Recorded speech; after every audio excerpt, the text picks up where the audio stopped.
Dear students,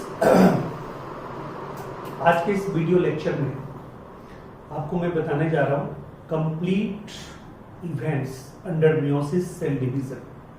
okay, मैंने previous lecture में यानी कि सेल डिवीजन के जो फर्स्ट वीडियो लेक्चर था उसमें मैंने आपको सेल साइकिल बताया था, उसमें मैंने आपको माइटोसिस बताया था। ओके, तो उसको आपने तैयार भी कर लिया होगा। आज हम लोग पढ़ेंगे मियोसिस। ठीक है, अगर हम स्टार्टिंग में ही देखना चाहें तो देख सकते हैं कि माइटोसिस और मियोसिस में क्या डिफरेंस है। ठीक है, माइटोसिस जो होता था, ठीक है, वो जब भी होता था तो एक सेल से दो सेल बनते थे और दोनों में क्रोमोसोम की संख्या सेम होती थी। यानी जितने पेरेंटल सेल में जितने क्रोमोसोम होते थे यानी कि 2n यानी डिप्लॉयड नंबर, तो वही संख्या होते थे डॉटर सेल में। बट यहां पे आप देखेंगे कि पेरेंट सेल में अगर संख्या है 2n तो डॉटर सेल जो होंगे उसमें लास्टली संख्या होंगे n, यानी वो हैप्लॉयड सेल होगा। ठीक है, और आप जानते हैं कि इसी प्रोसेस के द्वारा क्या होता है, गैमीट फॉर्मेशन होता है। चाहे मेल गैमीट बने, चाहे फीमेल गैमीट बने, चाहे प्लांट में मेल गैमीट हो, चाहे प्लांट में फीमेल, मतलब प्लांट हो एनिमल हो, मेल और female gamete, spermatogenesis, oogenesis, microsporogenesis, megasporogenesis, ये सब जिस डिवीजन के कारण होता है उसको हम लोग बोलते हैं मियोसिस। ओके, तो कल हमने बताया था, ठीक है, कि माइटोसिस का खोज वाल्थर फ्लेमिंग ने किया था पहले के वीडियो में। तो ये जानिए मियोसिस का खोज फार्मर एंड मूरे ने किया। एक का नाम था फार्मर, वही फार्मर का स्पेलिंग है जो फार्मर का मतलब किसान होता है, मूरे। ठीक है, फार्मर एंड मूरे, क्लियर है पॉइंट। लेकिन इसका डिटेल स्टडी जो किया था वो किया था स्ट्रासबर्गर। वो कौन किया था? स्ट्रासबर्गर। तो फार्मर मूरे, ठीक है, एक्चुअल में ये टर्म दिया था, इसको खोजा भी था फर्स्ट नजर में, लेकिन इसकी पूरी डिटेल स्टडी स्ट्रासबर्गर ने दिया था। क्लियर है? कहता है ये मियोसिस डिप्लॉयड सेल में ही हो सकता है, कभी भी हैप्लॉयड सेल में नहीं हो सकता। कभी भी हैप्लॉयड ऑर्गेनिज्म में होगा लेकिन हैप्लॉयड सेल में पॉसिबल नहीं है। ठीक है, यानी डिप्लॉयड सेल में ही पॉसिबल है। चाहे वो डिप्लॉयड सेल जायगोट हो, चाहे वो डिप्लॉयड सेल बॉडी का सोमेटिक सेल हो, नॉर्मल सेल हो। अगर जायगोट में मियोसिस होता है तो वहां पे स्पेशली हम लोग बोलते हैं जायगोटिक मियोसिस। ठीक है, क्लियर है? तो देखिए माइटोसिस में हमने क्या बताया था, माइटोसिस में बताया था कि एक सेल में, पेरेंटल सेल में एक बार होगा कैरियोकाइनेसिस, एक बार होगा साइटोकाइनेसिस। तो देखिए ये पेरेंटल सेल है, डिप्लॉयड नंबर है 2n न्यूक्लियस में, क्रोमोसोम का नंबर, इसमें कैरियोकाइनेसिस होता है। ठीक है, दो न्यूक्लियस बनते हैं। ये कैरियोकाइनेसिस में क्या क्या आपको बताए थे, ठीक है, प्रोफेज, मेटाफेज, एनाफेज, टेलोफेज, ये चारों जो होता है ये कैरियोकाइनेसिस में होता है। उसके बाद दो न्यूक्लियस मिलते हैं और इस दोनों न्यूक्लियस में फिर क्या होता है, साइटोप्लाज्म का डिवीजन होता है और ये अलग अलग दो सेल बन जाते हैं। और वो दोनों सेल में क्रोमोसोम की संख्या क्या है, उतना ही है जितना यहाँ पे है 2n। क्लियर है? बट यहाँ पे देखिए मियोसिस में, ठीक है, मियोसिस में 2n का एक सेल है। ठीक है, जो मियोसिस में दो बार होगा कैरियो, दो बार होगा साइटो। तो पहला कैरियो, पहला साइटो, दोनों मिला के बोलेंगे मियोसिस फर्स्ट। क्या बोलेंगे यहाँ पे? Meiosis first. इसको बोलेंगे meiosis first. Okay, meiosis first. ठीक है, और इसको कैरियो 2 और साइटो 2 को मिला के बोलेंगे मियोसिस 2, मियोसिस सेकेंड। ठीक है, तो ये आपका हो गया मियोसिस फर्स्ट, वो हो गया मियोसिस सेकेंड। बस यहां पे अंतर यही है कि यहाँ पे एक बार कैरियो होता था, एक बार साइटो होता था। यहाँ पे क्या है, दो बार कैरियो होगा, दो बार साइटो। कैरियोकाइनेसिस कितने बार होगा? दो बार। और साइटोकाइनेसिस भी कितने बार होगा? दो बार। तो पहले कैरियो फिर साइटो, पहला कैरियो पहला साइटो, फिर दूसरा कैरियो दूसरा साइटो। तो पहला कैरियो पहला साइटो मियोसिस 1, दूसरा कैरियो दूसरा साइटो मियोसिस 2। तो मैं आपको ये बता दूं कि मियोसिस 1 जो है आप उसी में देखेंगे मियोसिस 1 में कि क्या हो रहा है, मियोसिस 1 में क्या हो रहा है, ठीक है, कि एक सेल से दो सेल बन रहे हैं, बट उन दोनों सेल में क्रोमोसोम की संख्या हाफ हो गई है। यानी कि मियोसिस फर्स्ट में ही 2n में जा रहा है, ठीक है। यानी ये जो है ये रिडक्शनल डिवीजन है। ये क्या है, रिडक्शनल डिवीजन है। ओके, ये रिडक्शनल डिवीजन है, ये रिडक्शनल डिवीजन है, ठीक है। ये आपका क्या है, रिडक्शनल डिवीजन। लेकिन ध्यान दीजिएगा, इसमें क्या हो रहा है, ध्यान देना है। यहां पे क्या हो रहा है, यहां पे ये दो सेल है, ये दो सेल से कितने सेल बन रहे हैं, 4 सेल। और ये 4 सेल जो बन रहे हैं, यहां पे अगर nn है तो यहां भी nn है, यहां भी nn है। मींस ये meiosis 2 is just like mitosis, just like mitosis, just like mitosis, ठीक है। तो देखिए आपका आधा सरदर्दी तो दूर हो गया। आधा सरदर्दी दूर क्यों हो गया, क्योंकि मियोसिस 2 आपको पढ़ना ही नहीं है। Meiosis 2 is just like mitosis. Mitosis में जैसे आपने पढ़ा है कैरियोकाइनेसिस में प्रोफेज, मेटाफेज, एनाफेज, टीलोफेज, उसी तरह, ठीक है, यहां पे भी पढ़ेंगे, बट उसका नाम क्या होगा, prophase 2, metaphase 2, anaphase 2, telophase 2। Clear है पॉइंट, ठीक है, क्लियर हो गया। अब देखिए, देखिए मैं आपको बता रहा था कि ये जो माइटोसिस में क्या आपको बताया कि एक बार माइटोसिस में यहां पे एक सेल, ये पेरेंटल सेल है, फिर से इसको समझिए, ये डिप्लॉयड सेल है। तो माइटोसिस जो हमने पढ़ा उसमें क्या था, एक बार कैरियो हुआ था, एक बार साइटो हुआ था। तो यहाँ पे 2n था, तो यहाँ पे 2n रह गया, 2n रह गया, यहाँ पे भी 2n रह गया, ठीक है। क्यों वहां पे हुआ था वो आपको रीजन पता है। माइटोसिस में हमने बताया था कि अगर 46 क्रोमोजोम है तो उस क्रोमोजोम में, एक क्रोमोजोम में 2 क्रोमेटिड होता है, तो वो 46 क्रोमेटिड एक तरफ चला गया, 46 क्रोमेटिड एक तरफ चला गया, ठीक है। इसके कारण वहां 46 क्रोमेटिड अपना दूसरा क्रोमेटिड कब बनाया, जब रेप्लिकेशन हुआ एस फेज में जाके, तो यानी कि बीच में उसमें क्या हुआ था, बीच में वो इंटरफेज में गया था, ठीक है, और इंटरफेज में जाके वो अपना दूसरा पार्टनर बना लिया, यानी कि दूसरा क्रोमेटिड बना लिया, ठीक है। यानी कि दूसरा डिवीजन करने से पहले, ठीक है, जब वो डिवीजन हो जाता है तो वहां पे जो क्रोमेटिड होता है वो अपना दूसरा क्रोमेटिड बनाता है एस फेज में जाके, क्योंकि chromatids are made up of DNA and histone protein, और डीएनए और हिस्टोन प्रोटीन दोनों का फॉर्मेशन होता है एस फेज में, तो वहां पे एस फेज में जाके बना लेता है। लेकिन यहाँ पे आप देखिए, यहाँ पे है कि मियोसिस 2n, ये 2n जो है यहाँ पे पहला कैरियोकाइनेसिस हो रहा है, उसके बाद हो रहा है साइटोकाइनेसिस। तो फर्स्ट ये पहली बार ये सेल है, यहाँ पे तो एक एक बार हो गया, यहाँ पे 2 बार होना है, 2 बार कैरियो 2 बार साइटो। तो 2n सेल है, यहाँ पे कैरियोकाइनेसिस हो रहा है, कैरियोकाइनेसिस 1, यहाँ पे 2 न्यूक्लियस बना। लेकिन आप देखिए यहाँ पे 2n है, यहाँ पे हो गया n, यानी यहाँ पे क्रोमोसोम में क्रोमेटिड का बंटवारा नहीं हुआ है, यहाँ क्रोमोसोम का ही बंटवारा हो गया, ठीक है। तो आप देखिएगा, यानी 46 क्रोमोसोम था तो 23 एक तरफ चला गया, 23 एक तरफ चला गया। यहाँ पे क्या हुआ था, 46 क्रोमोसोम था, तो 46 में 46 क्रोमोसोम का 46 क्रोमेटिड एक तरफ चला गया था, 46 क्रोमेटिड एक तरफ चला गया था। इसके कारण होता है, यही मेन डिफरेंस है, इसलिए मैंने यहाँ पे ये डायग्राम बनाया, यहाँ पे ये डायग्राम बनाया, जिससे आप समझिए, ठीक है। तो ये बात है कि माइटोसिस, यही मेन पॉइंट है माइटोसिस मियोसिस में, और कुछ भी समझने का नहीं है, ठीक है। तो आप लोग यहीं पे परेशान होते हैं। तो ये समझिए कि जब माइटोसिस डिवीजन होता है तो क्रोमोसोम का बंटवारा उसके एनाफेज में नहीं होता, ये दिमाग से हटा दीजिए। वहां पे क्रोमेटिड का बंटवारा होता है, और हर क्रोमोसोम में, एक क्रोमोसोम में 2 क्रोमेटिड होते हैं। तो 46 क्रोमोसोम के 46 क्रोमेटिड, ठीक है, टीलोफेज में एक एंड पे चले जाते हैं, मतलब होता तो है एनाफेज में ही, बट जाके टीलोफेज में वो और जाके सॉलिडिफाई हो जाते हैं, अलग अलग पोल पे चले जाते हैं। लेकिन एनाफेज में क्या होता है, वो हर क्रोमोसोम सेंट्रोमियर से टूटता है, उसका एक क्रोमेटिड नीचे, एक क्रोमेटिड ऊपर, एक क्रोमेटिड नीचे, एक क्रोमेटिड ऊपर। तो 46 क्रोमेटिड ऊपर की तरफ मूव करने लगता है, 46 क्रोमेटिड नीचे। बट यहां पे क्या होता है, यहां पे अगर 2n है, 46 क्रोमोसोम है, तो 23 क्रोमोसोम ऊपर चला जाएगा, 23 क्रोमोसोम नीचे चला जाएगा। ठीक है, 23 ऊपर 23 नीचे, इसलिए इसको क्या बोलते हैं, एनएन।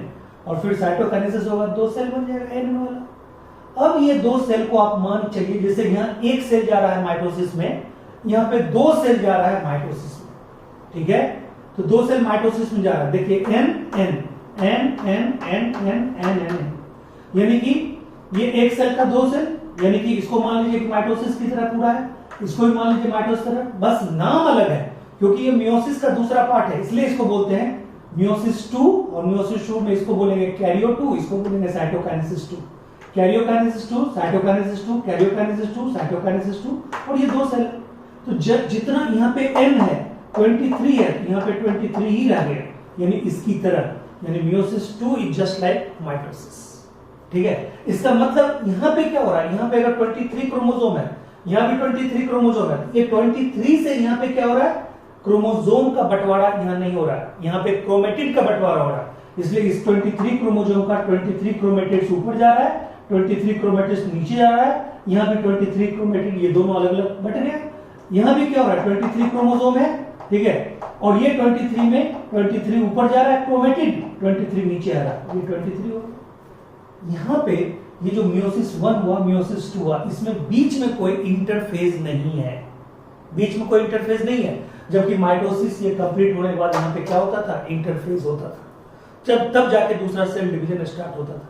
यहाँ पे तो मियोसिस के ही 2 पार्ट है, मियोसिस 1, मियोसिस 2, बीच में कोई इंटरफेज है नहीं, इसलिए क्रोमोसोम का डबलिंग नहीं होता है।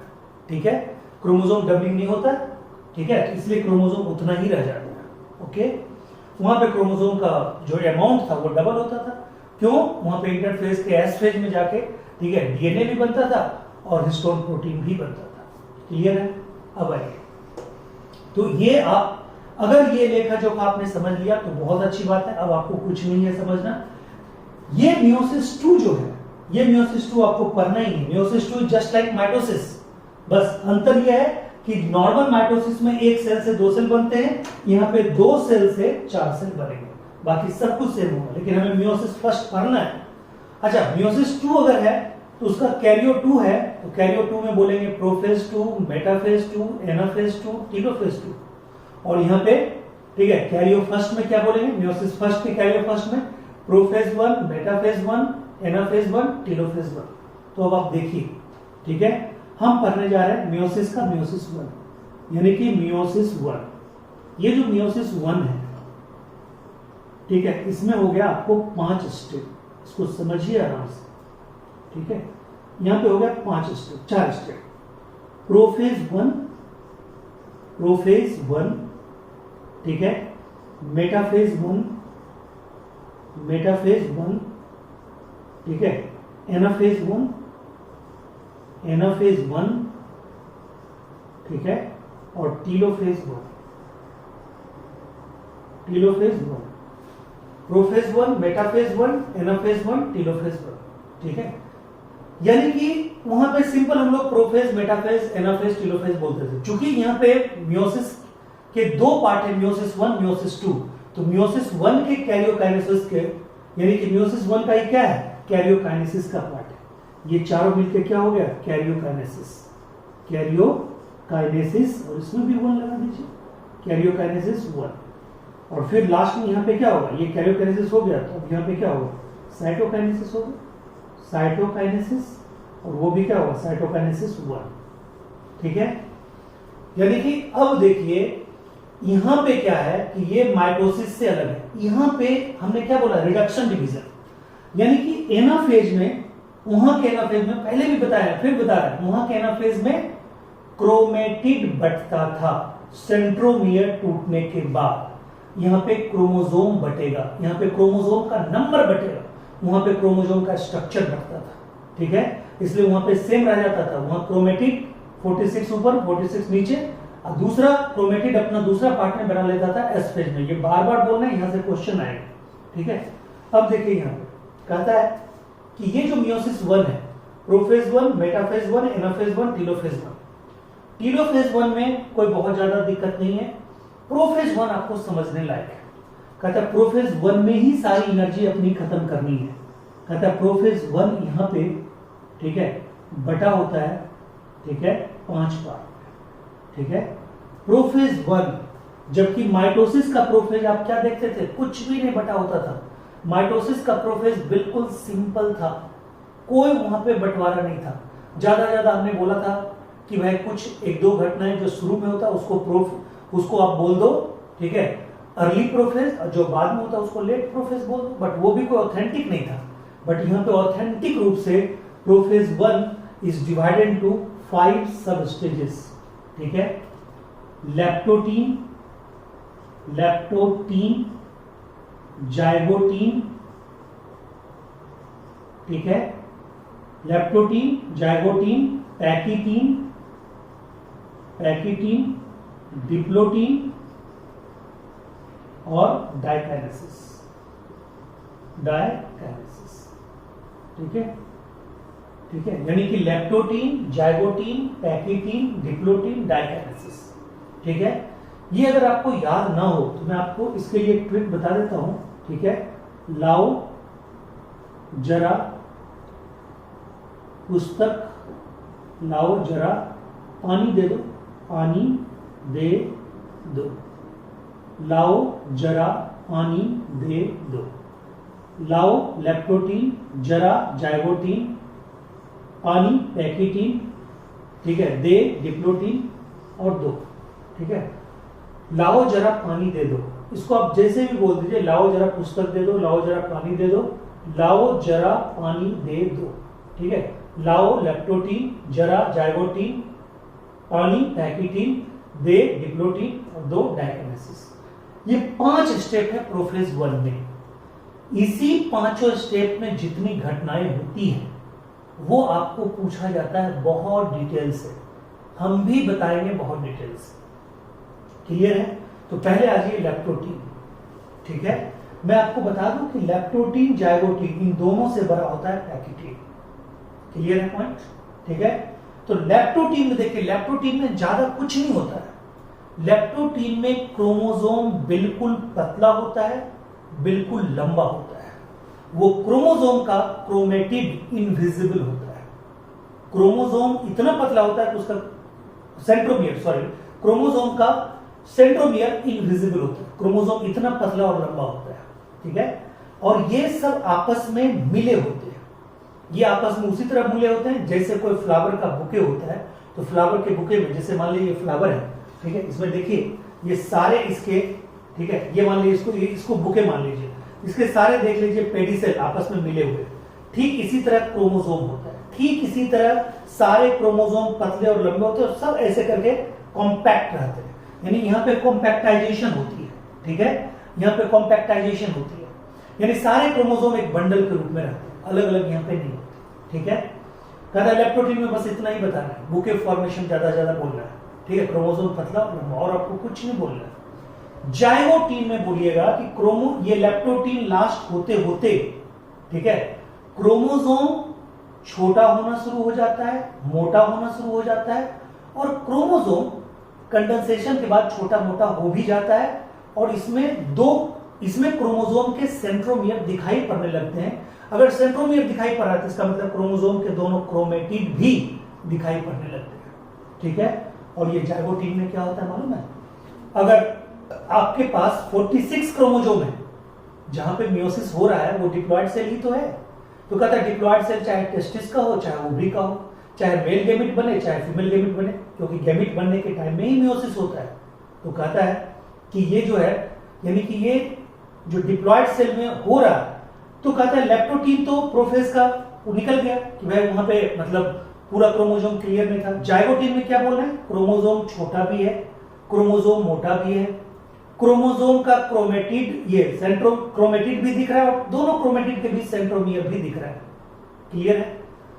यहां पे क्या होता है कि अगर आपके बॉडी के किसी सेल में, किसी भी सेल को ले लो, डिप्लॉयड सेल में 46 क्रोमोसोम होते हैं, उसमें 23 क्रोमोसोम स्पेशली किसका है, मदर का है, ओवम वाला है, और 23 क्रोमोसोम किसका है, फादर का है, स्पर्म वाला है। उधर से 23, इधर से 23, इधर का 5वां, उधर का 5वां, इधर का 7वां, उधर का 7वां, इसको बोलते हैं होमोलोगस क्रोमोसोम। क्या बोलते हैं, होमोलोगस क्रोमोसोम। तो बताइए 46 क्रोमोसोम में होमोलोगस पेयर कितने होंगे? 23।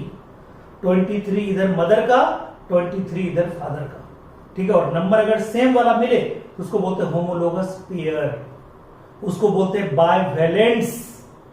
और बताइए अगर दो क्रोमोसोम मिला, अगर उसको हम बाइवैलेंट्स बोल रहे हैं, तो बताइए दो क्रोमोसोम में क्रोमेटिड कितने होंगे? 4। कितने क्रोमेटिड होंगे? 4। तो 4 का मतलब टेट्राड, यानी क्रोमेटिड के पॉइंट ऑफ व्यू से बोलेंगे तो टेट्राड बोलेंगे। अगर क्रोमोसोम के नंबर के हिसाब से बोलेंगे तो बाइवैलेंट्स बोलेंगे। चूंकि एक मदर का एक फादर का है, दोनों सेम है, उधर का 5वां है, इधर का भी 5वां है, इधर का पहला है, इधर का भी पहला है, उधर का 7वां है, इधर का भी 7वां है, यानी कि मदर और फादर के 23 वाला अगर पेयरिंग करता है तो उसको बोलते हैं होमोलोगस पेयर। ध्यान दीजिएगा, जाइगोटीन में यही काम होता है, यानी जाइगोटीन में होमोलोगस क्रोमोसोम का पेयरिंग होता है। यानी कि इस जाइगोटीन में क्या होगा?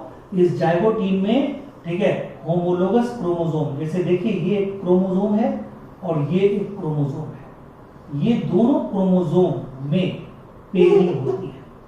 ये दोनों क्रोमोसोम में क्या होता है? पेयरिंग होती है। मान लीजिए ये 5th क्रोमोसोम है, ये भी 5th क्रोमोसोम है। ये 5th क्रोमोसोम किसका है? मेल का, यानी कि फादर का, और ये 5th क्रोमोसोम किसका है? मदर का। ये दोनों 5वां क्रोमोसोम ये आपस में पेयरिंग करेगा। इसके पेयरिंग करने की घटना को हम लोग बोलेंगे सिनेप्सिस। क्या बोलेंगे? सिनेप्सिस। और सिनेप्सिस बोलेंगे या बोलेंगे होमोलोगस पेयरिंग। क्या बोलेंगे? होमोलोगस पेयरिंग, यानी कि सिनेप्सिस या होमोलोगस पेयरिंग। क्लियर है पॉइंट?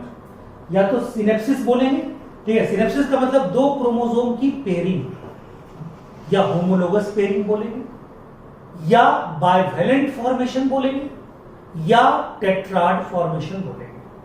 हालांकि क्रोमोसोम यहां क्रोमेटिड यहां पे बिल्कुल क्लियर, ऐसा नहीं है कि बिल्कुल क्लियर दिखाई पड़ता है, बिल्कुल क्लियर दिखाई पड़ेगा क्रोमेटिड पैकीटीन में जाके। लेकिन हां, एहसास ये हो जाता है कि भाई इसके 2 आर्म हैं, 2 क्रोमेटिड हैं, जो धुंधला दिखाई पड़ते हैं बट दिखाई पड़ते हैं, ठीक है।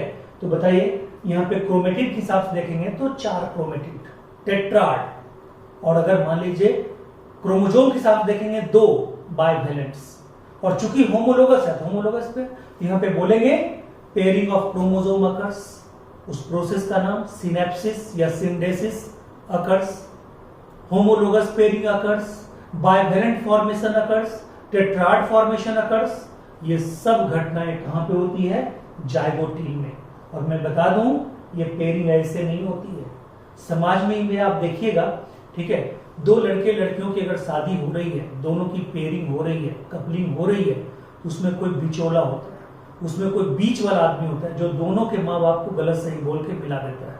उसी तरह से यहाँ पे भी कहता है ये दोनों क्रोमोसोम के बीच में भी ये ऐसे पेयरिंग नहीं होगा, यहाँ पे दोनों के बीच में कुछ आता है, ठीक है, कोई पदार्थ होता है जो दोनों के बीच में आता है। और पता है ये पदार्थ क्या होता है? ठीक है, मैं आपको यहाँ पे क्वेश्चन भी दूंगा।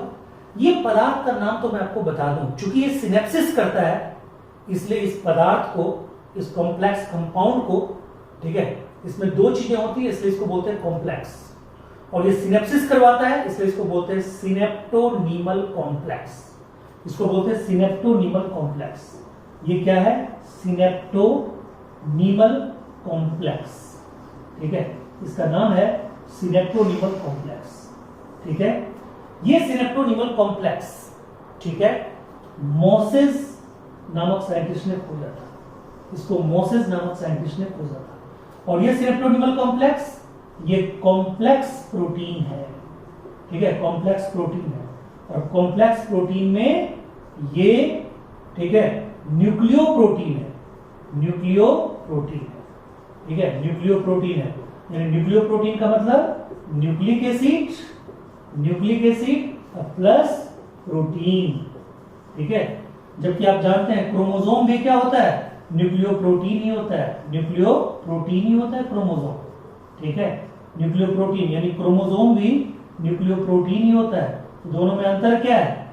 ठीक है, कहता है ये भी न्यूक्लिक एसिड और प्रोटीन होता है, न्यूक्लिक एसिड और प्रोटीन होता है, बट यहां पे देखिए मेनली क्या होता है, प्रोटीन के जगह पे हिस्टोन, और यहां पे क्या होता है न्यूक्लिक एसिड के जगह पे डीएनए, यहां पे क्या होता है न्यूक्लिक एसिड जगह पे आरएनए, और यहां पे क्या होता है नॉन हिस्टोन। क्लियर, समझ में आ गया? ठीक है, तो बताइए, दो क्रोमोसोम, यानी क्रोमोसोम खुद भी बना हुआ है न्यूक्लिक एसिड और प्रोटीन का, बट वो डीएनए और हिस्टोन का मेनली बना होता है। हिस्टोन बेसिक प्रोटीन है, पहले भी आपको कई बार बताया है, और उधर कहता है दोनों के बीच में, यानी कि दोनों के बीच में जो बिचौना का काम किया, दोनों को पेयरिंग करवाने का जो काम किया है, वो क्या है, सिनेप्टोनिमल कॉम्प्लेक्स, और वो सिनेप्टोनिमल कॉम्प्लेक्स बना होता है आरएनए और नॉन हिस्टोन प्रोटीन का। बोलिए क्लियर है?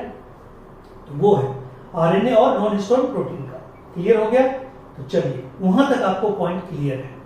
ठीक है, तो ये पता चल गया कि सिनेप्टोनिमल कॉम्प्लेक्स के द्वारा ही, ठीक है, जाइगोटीन फेज कंप्लीट होता है। जाइगोटीन में बाइवेलेंट फॉर्मेशन कंप्लीट होता है, जाइगोटीन में सिनेप्सिस का काम पूरा होता है, जाइगोटीन में होमोलोगस पेयरिंग होती है। यानी pairing of chromosome synaptonemal complex के बिना नहीं हो सकती थी, इसलिए प्रोसेस का भी नाम क्या है, सिनेप्सिस। क्लियर है? तो ये सिनेप्टोनिमल कॉम्प्लेक्स अभी रहेगा आपके नजरों में। ध्यान देखिए आगे क्या है, आगे है पैकिटीन। ये पैकिटीन जो है बहुत ही इंपॉर्टेंट है, इसके बारे में आपको क्वेश्चन आता ही आता है। ठीक है, ये पैकिटीन जो है बहुत ही इंपॉर्टेंट है। कहते हैं ये पैकिटीन कैसे इंपॉर्टेंट है? इस पैकिटीन में ध्यान दीजिएगा, इस पैकिटीन में दो होमोलोगस क्रोमोसोम, ध्यान दीजिएगा, ये पैकिटीन का मैं अलग से बना रहा हूं, यहां पे डायग्राम ये देखिए। ठीक है, ये क्रोमेटिड, ये क्रोमेटिड, ध्यान दीजिएगा। ठीक है, ये क्रोमेटिड, ये क्रोमेटिड। ठीक है, ये पैकिटीन का मैं बता रहा हूं, यहां पे वो तो रहेगा ही रहेगा, क्या, सिनेप्टोनिमल कॉम्प्लेक्स, ये तो रहेगा, लेकिन यहां पे देखिए मैं बहुत क्लियर दिखा रहा हूं कि क्रोमेटिड दिख रहा है, यानी कि ये भी हमारा टेट्राड ही है। ठीक है, लेकिन यहां पे क्रोमेटिड दिख रहा है, 1 2 3 4, ये 4 क्रोमेटिड दिख रहा है। 1 2 क्रोमेटिड के बीच सेंट्रोमियर, 1 2 क्रोमेटिड के बीच सेंट्रोमियर, ये 1 और 2 इस क्रोमोसोम का क्रोमेटिड है, ये 3 और 4 इस क्रोमेटिड, इस क्रोमोसोम का क्रोमेटिड है। तो आप बताइए, ये क्रोमेटिड और ये क्रोमेटिड 1 और 2 को हम लोग क्या बोलेंगे, सिस्टर क्रोमेटिड। 3 और 4 को भी क्या बोलेंगे, sister chromatid, sister chromatid. But non sister chromatid कौन कौन होगा?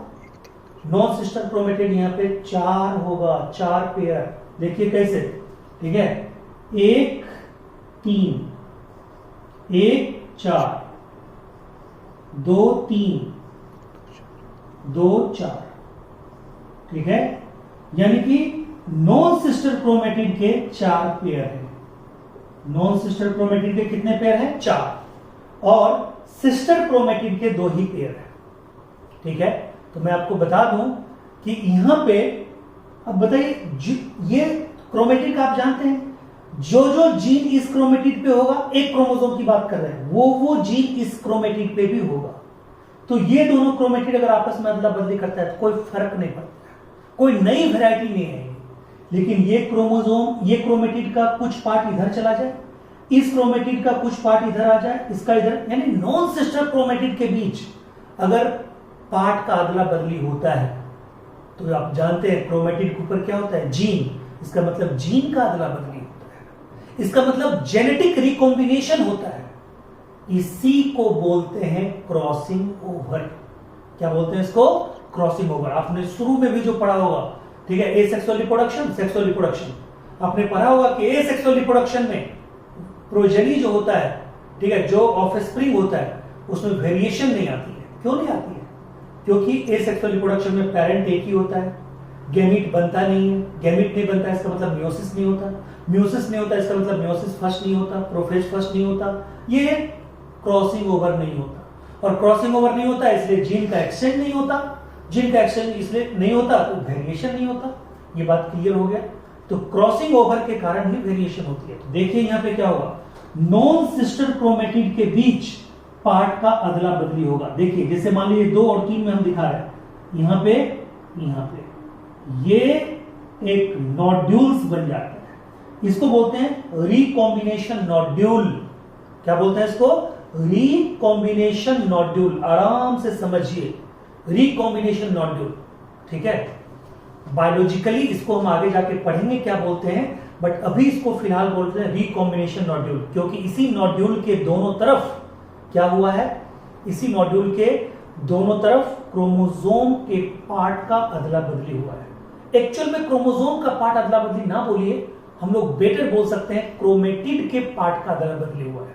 और क्रोमेटिड में भी किसके, सिस्टर के बीच, नॉन सिस्टर क्रोमेटिड के बीच पार्ट का अदला बदली हुआ है। क्लियर है पॉइंट? तो कहता है नॉन सिस्टर क्रोमेटिड के बीच पार्ट का अदला बदली हुआ है, इसका मतलब जीन का अदला बदली हुआ है। जीन का अदला बदली हुआ है, इसलिए इसको क्या बोलेंगे, जेनेटिक एक्सचेंज। आप इसको जेनेटिक एक्सचेंज बोलिए या रिकॉम्बिनेशन ऑफ जीन बोलिए, ठीक है, या क्रॉसिंग ओवर बोलिए, तीनों एक ही बात है। और कहता है चूंकि आप रिकॉम्बिनेशन बेटर मीनिंग में बोल रहे हैं, इसलिए यहां पे नोड्यूल्स का नाम क्या है, रिकॉम्बिनेशन नोड्यूल। इसी को, यही रिकॉम्बिनेशन नोड्यूल आगे फेज में आपको क्लियर दिखाई पड़ेगा, कब वो बता रहे हैं।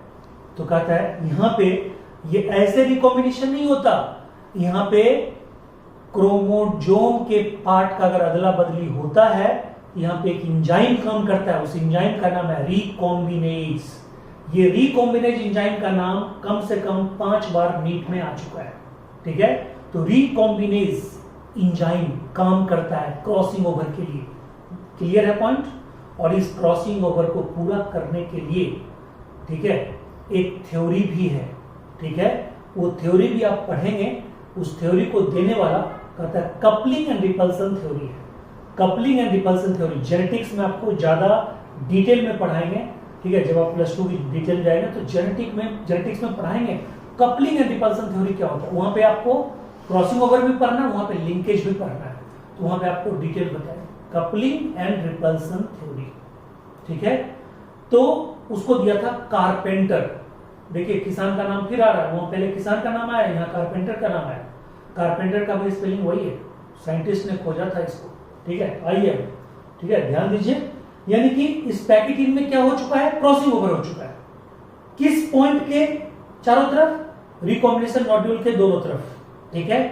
किसके बीच, नॉन सिस्टर क्रोमेटिड के बीच क्या हुआ, जीन का अदला बदली हुआ। क्या बोलते हैं, जेनेटिक एक्सचेंज। क्या बोलते हैं, रिकॉम्बिनेशन। क्या बोलते हैं, क्रॉसिंग ओवर। क्लियर है? यानी पैकेटिन में क्रॉसिंग ओवर होता है, बट जिस पॉइंट पे क्रॉसिंग ओवर हो रहा है वहां, यहां तो आपने बोल दिया रिकॉम्बिनेशन नोड्यूल, वो दिखाई पड़ेगा डिप्लोटीन में। कैसे दिखाई पड़ेगा ये बताने जा रहे हैं। अब देखिए अगला फेज हमारा क्या है, डिप्लोटीन। इस डिप्लोटीन में क्या होगा, ये जो सिनेप्टोनिमल कॉम्प्लेक्स था, ये डिस्ट्रक्शन शुरू हो जाता है। ये डिस्ट्रक्शन शुरू, मान लीजिए कि यहां पे क्रॉसिंग ओवर हुआ था, यहां पे ऐसे क्रॉसिंग ओवर हुआ था, ठीक है, यहां पे क्रॉसिंग ओवर हुआ था। क्रॉसिंग ओवर एक पॉइंट पे भी हो सकता है, 2 पॉइंट पे भी हो सकता है, 3 पॉइंट पे भी हो सकता है। तो कहता है उस पॉइंट को हम लोग ऑथेंटिक रूप से बोलते हैं काइजमाटा। यानी ये काइजमाटा आपको दिखाई कब पड़ेगा, जब डिप्लोटीन शुरू होगा। और डिप्लोटीन में क्या घटना होगी, ये सिनेप्टोनिमल कॉम्प्लेक्स का डिस्ट्रक्शन शुरू होगा। यानी कि सिनेप्टोनिमल कॉम्प्लेक्स डिस्ट्रॉय होना शुरू होगा, क्योंकि सिनेप्टोनिमल कॉम्प्लेक्स का पर्पस पूरा हो गया। सिनेप्टोनिमल कॉम्प्लेक्स का प्राइमरी फंक्शन था 2 क्रोमोसोम, होमोलोगस क्रोमोसोम को आपस में मिलाना, दोनों के बीच पेयरिंग करवाना। और सेकेंडरी फंक्शन क्या था, दोनों के बीच क्रॉसिंग ओवर करवाना। पेयरिंग भी हो चुका, क्रॉसिंग ओवर भी हो चुका, जेनेटिक एक्सचेंज भी हो चुका, अब क्रोमोसोम के अलग रहने की बारी है। तो डिप्लोटीन में तो अलग नहीं हो पाता है, क्योंकि वहां पे रिकॉम्बिनेशन नोड्यूल पूरी तरह से अलग नहीं होता। जीन का एक्सचेंज हो चुका, बट रिकॉम्बिनेशन नोड्यूल एग्जिस्ट करता है, परसिस्ट करता है। लेकिन ठीक है, रिकॉम्बिनेशन नोड्यूल के ऊपर और नीचे दोनों तरफ क्या डिस्ट्रॉय होना शुरू हो जाता है, सिनेप्टोनिमल कॉम्प्लेक्स। धीरे धीरे डिस्ट्रक्शन, डिजेनरेशन शुरू हो जाती है और डायकाइनेसिस में आके पूरी तरह सिनेप्टोनिमल कॉम्प्लेक्स का डिस्ट्रक्शन हो जाता है, डिजेनरेशन हो जाता है। नोड्यूल फॉर्म जो था रिकॉम्बिनेशन नोड्यूल, वो भी डिस्ट्रॉय हो जाता है और ये दोनों क्रोमोसोम अलग अलग हो जाते हैं। क्लियर है? दोनों क्रोमोसोम अलग अलग हो जाते हैं किस फेज में, डायकाइनेसिस में। और डायकाइनेसिस बताइए प्रोफेज 1 का क्या था, लास्ट, ठीक है, लास्ट फेज का। क्लियर हो गया?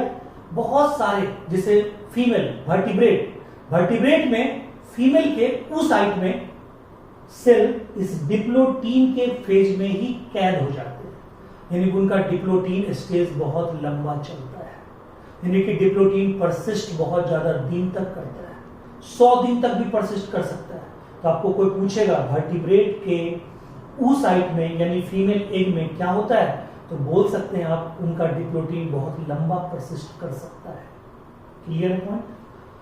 तो ये आपका था किसके बारे में, प्रोफेज 1, यही मेन पार्ट था। अब देखिए मेटाफेज में कुछ नहीं है, मेटाफेज में क्या होगा ये मैं बता रहा हूं। देखिए मेटाफेज में क्या होगा, ठीक है, वहां के मेटाफेज में, माइटोसिस के मेटाफेज में ये होता था, ठीक है, ध्यान दीजिएगा, एक ही रो में क्रोमोसोम सारे आते थे, एक ही रो में क्रोमोसोम आते थे। हम 4 क्रोमोसोम का ही एग्जांपल ले रहे हैं। ऊपर में क्या होता था, ठीक है, ऐसे स्पिंडल फाइबर बनता था, ठीक है, और ऐसे बनता था, यानी कि ये सेंट्रियोल ऊपर का, ये नीचे का, स्पिंडल फाइबर नीचे नीचे। अब देखिए ये क्रोमेटिड से स्पिंडल फाइबर जुड़ा हुआ है। यहां पे क्या होता है, मान लीजिए, ठीक है, यहां पे हम 4 क्रोमोसोम ले रहे हैं, 4 ही यहां पे ले रहे हैं, ठीक है, यहां पे भी हमने 4 ही लिया था। यहां पे 2 रो में होता है क्रोमोसोम, ठीक है, और नीचे वाला सेंट्रियोल से जो स्पिंडल फाइबर निकलता है वो 2 क्रोमोसोम से जुड़ा होता है, और ऊपर वाला जो होता है वो 2 क्रोमोसोम जुड़ा होता है। तो बताइए ये दोनों को एनाफेज में ये मेटाफेज में ये हालत होती है, यानी कि मियोसिस 1 के मेटाफेज 1 में ये हालत होती है, क्या कि 2 रो में क्रोमोसोम होते हैं, जबकि माइटोसिस के मेटाफेज में 1 रो में क्रोमोसोम होते हैं। तो वहां पे 1 रो में होते हैं सारे, मान लीजिए यहाँ पे 46 क्रोमोसोम 1 रो में है, तो 46 क्रोमोसोम 1 रो में है इक्वेटर लाइन पे, तो 46 क्रोमेटिड ऊपर चला जाएगा, 46 नीचे चला जाएगा। यहाँ पे 46 क्रोमोसोम 2 रो में है, 23 क्रोमोसोम 1 रो में, 23 क्रोमोसोम 1 रो में, तो 23 क्रोमोसोम ऊपर चले जाएंगे, 23 क्रोमोसोम नीचे। यानी यहाँ के मेटाफेज में, पहले तो मेटाफेज का बताइएगा कि all 46 chromosome comes on the equator but present in 2 line. Clear है? एंड ईच क्रोमोसोम, ठीक है, ऑफ 2 लाइन, यानी कि नीचे वाले लाइन के क्रोमोसोम नीचे वाले सेंट्रियोल से निकले हुए स्पिंडल फाइबर से जुड़े होंगे, और ऊपर वाले ऊपर के स्पिंडल फाइबर से ऊपर के सेंट्रियोल से जुड़े होंगे। और एनाफेज 1 में क्या होगा, क्रोमोसोम का बंटवारा होगा, माइटोसिस की तरह क्रोमेटिड का बंटवारा नहीं होगा, क्रोमोसोम का बंटवारा होगा एनाफेज 1 में। इसीलिए यहां पे क्रोमोसोम की संख्या कितनी हो जाएगी, आधी आधी हो जाएगी। क्रोमोसोम की संख्या कितनी हो जाएगी, आधी आधी हो जाएगी। क्लियर है पॉइंट? ठीक है। और टीलोफेज 1 में वही काम होगा, ठीक है, क्या होगा, जस्ट प्रोफेज का उल्टा। ये जो पांचों जो स्टेज हुआ है, इसमें आप जानिए, इस पांचों स्टेज में वो बात मत भूलिएगा कि पांचों स्टेज जब हुआ तो न्यूक्लियर मेम्ब्रेन गायब था, गोल्गी बॉडी गायब था, इंडोप्लाज्मिक रेटिकुलम गायब था, न्यूक्लियोलस गायब था। ठीक है, तो कहता है प्रोफेज का जैसा वो गायब होने वाला बात वहां पे था माइटोसिस के प्रोफेज में, उसी तरह यहां भी है। ठीक है, बट यहां पे ये 5 घटनाएं अलग से स्पेशल है। ठीक है, तो बताइए, ये तो बिल्कुल डिफरेंट था। मेटाफेज माइटोसिस के मेटाफेज से कैसे अलग है? Metaphase 1 is different from simple metaphase of mitosis. How? कहता है वहां पे 1 रो में क्रोमोसोम था, यहां पे 2 रो में क्रोमोसोम है, बस। ठीक है, एनाफेज 1 उसके एनाफेज माइटोसिस के एनाफेज से कैसे अलग है? वहां पे क्रोमेटिड का बंटवारा हो रहा था, यहां पे क्रोमोसोम का बंटवारा हो रहा है। वहां पे क्रोमेटिड का बंटवारा हुआ था, इसलिए पेरेंट ये डॉटर सेल में क्रोमोसोम की संख्या सेम रह जाती है, यहां पे ठीक है क्रोमोसोम की संख्या हाफ हो जाती है। मियोसिस 1 की बात कर रहा हूं। ठीक है, और टीलोफेज 1 बिल्कुल सेम माइटोसिस के टीलोफेज की तरह। ठीक है, यहां पे 23 क्रोमोसोम का क्लस्टर एक एंड पे, 23 का एक एंड पे, उसके ऊपर भी न्यूक्लियर मेम्ब्रेन का फॉर्मेशन, इसके ऊपर भी न्यूक्लियर मेम्ब्रेन का फॉर्मेशन, इस तरह 2 न्यूक्लियस बन गया। और साइटोकाइनेसिस तो बिल्कुल सेम ही होता है जैसे वहां पे बताए थे। ठीक है, तो यहां पे क्या हुआ, मियोसिस 1 कंप्लीट हुआ तो 2n nn हो गया। ये पूरा का पूरा घटना अभी आपने यहां पे पढ़ा। ठीक है, अभी आपने यहां पे पढ़ा पूरा का पूरा घटना। ठीक है, अब देखिए अब क्या हो रहा है, ये दोनों सेल जो बना, इसी दोनों सेल का क्या हो रहा है, मियोसिस 2। तो मियोसिस 2 तो है पूरा का पूरा माइटोसिस की तरह, पूरा का पूरा माइटोसिस की तरह है, इसलिए मियोसिस 2 को हम लोग क्या बोलते हैं, इसको इक्वेशनल डिवीजन ही बोलते हैं। क्या बोलते हैं, इक्वेशनल डिवीजन। जैसे हम बोलते थे इक्वेशनल डिवीजन किसको, माइटोसिस को, माइटोसिस को इक्वेशनल बोलते थे। क्यों बोलते थे इक्वेशनल, क्योंकि यहाँ पे 2n था, उसके डॉटर सेल में भी कितना कितना था, 2n 2n। तो यहाँ भी क्या है, 2n से 2n ही है। तो meiosis second is just like mitosis. Clear. अब है सिग्निफिकेंस ऑफ मियोसिस। ध्यान दीजिए, अगर मियोसिस नहीं होता, ठीक है, तो फर्टिलाइजेशन भी नहीं होता। अपना लोग की बात अगर करें, अपना लोग के टेस्टिस के स्पर्मेटोगोनियल सेल में 46 क्रोमोसोम है, उधर oogonial सेल में फीमेल में भी 46 क्रोमोसोम है। तो ये 46 क्रोमोसोम का जो डिप्लॉयड सेल है, इसमें अगर मियोसिस ना हो, हैप्लॉयड सेट ऑफ क्रोमोसोम ना हो, तो फिर अगले जनरेशन में 46 क्रोमोसोम नहीं आता, क्योंकि यहां पे 23 का गैमिट बना, मेल गैमिट, 23 का फीमेल गैमिट, ये दोनों फ्यूज किया, जाइगोट बना, तो उसमें फिर कितना आ गया, 46। ठीक है। तो ये कहता है जनरेशन टू जनरेशन अगर क्रोमोसोम नंबर हमारा आपका कांस्टेंट होता है, अगर हमारे एक सेल में 46 क्रोमोसोम है, तो मेरे बेटे बेटियों में भी 46 ही होगा, उसके बेटे बेटियों में भी 46 होगा। इसका एकमात्र रीजन है मियोसिस का होना और मियोसिस के द्वारा हैप्लॉयड सेल का पैदा होना। क्लियर है, गैमेट के रूप में।